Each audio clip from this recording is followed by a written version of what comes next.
yani a om lo nge hey ya valo map mai e sa mer ko kashya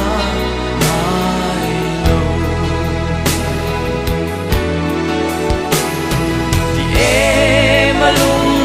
ti oi le ya an lo la piang ai lo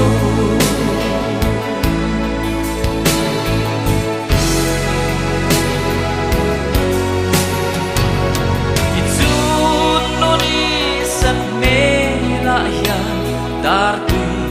alwan bil lo engan nge mo galo don che pulo chaming liani hey ya valo mak ngai e sa mel mo kasya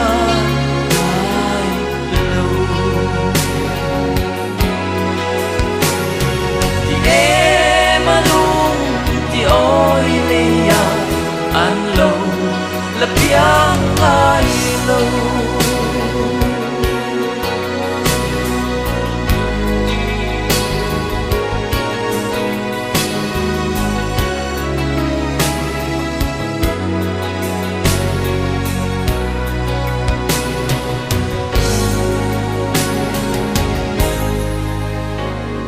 katra la dang tu re nga chuan yang lo zok la ka ti